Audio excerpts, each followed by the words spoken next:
इनके लबे रंगी की निछावर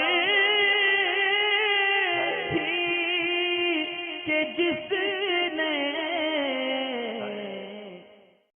यासीन मोहम्मद हैं, इंडिया परिस्तरी, पता नहीं कहाँ इनका शहर है। सवाल इनका ये है कि बिस्तर नापाकी बिस्तर नापाक हो और उस पर सो लिए जाए, फिर सुबह फजर पढ़ने के लिए उठें तो नापाकी की हालत होगी या पाकी की। यानी पहला सवाल तो ये है कि बिस्तर नापाक था, उस पर बंदा सो लिया, अब सुबह उठेगा तो वो नापाक बिस्तर पर सोया हुआ शख्स नापाक कहलाएगा या पाक कहलाएगा। अगला ये है कि बिस्तर को धो लिया जाए फिर भी ये अंदेशा हो कि नापाक है, तो प्लीज़ इस मसले का जवाब दीजिए, बहुत परेशान हूँ। अच्छा जी,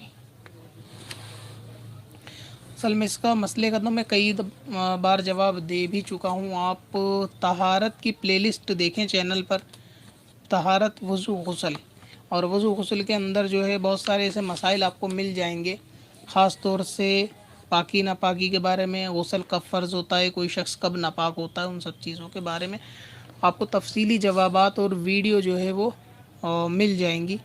उसमें आपके सवाल का जवाब भी मौजूद होगा। मुख्तसर ये है कि अगर बिस्तर जो है वो नापाक है और ऐसा नापाक है कि उस पर कोई ऐसी गीली चीज़ नहीं है कि जो आज के आपके जिस्म या कपड़े पे टच हो, और तो उस पर अगर आप सो लिए और सुबह उठेंगे तो आपके जिस्म या कपड़े पे कोई चीज़ भी नहीं होगी, तो आप नापाक नहीं होंगे।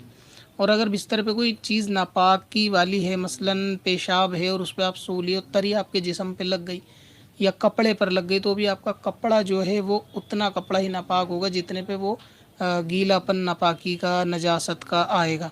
जिस्म भी उतना ही नापाक होगा, उसमें गुस्ल आप पर तब भी फ़र्ज़ नहीं होगा। तो यानी आपको जो है वो फिर भी नहाने की, गुस्ल करने की ज़रूरत नहीं है। और अगर बिस्तर नापाक सिर्फ आपके गुमान में है कि बिस्तर नापाक है, नापाक कैसे है इसकी भी तफसील नहीं है, तो खाली नापाक होने से भी नापाक नहीं होगा। और अगर उस पर कोई नापाकी पड़ी ही नहीं है, या पड़ी है लेकिन सूख गई, या अलग ही किसी कोने में बिस्तर नापाक है, बाकी का बचा हुआ पाक है, आप उस पर सो गए, तो फिर उस पे सोने में भी जो है आप नापाक नहीं होंगे। और बिस्तर को धो लिया लेकिन अंदेशा है कि ये नापाक है, अब ये अंदेशा की तो फिर कोई सूरत ही नहीं है कि अंदेशा है। अगर सही से धो लिया, पाक हो गया, तो फिर वो पाक है, और अगर धोया सही से नहीं है, नापाकी के असरात बाकी हैं, तो फिर वो नापाक है।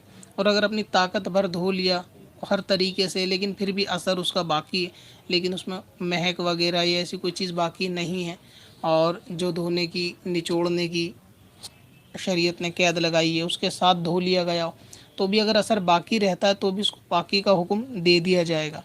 तो अगर बिस्तर जो है ना ज़्यादा तर नहीं है, सूखा है, आप सो गए, बस आपने कहा कि नापाक है, तो उस पर लेटा हुआ आदमी नापाक नहीं होगा।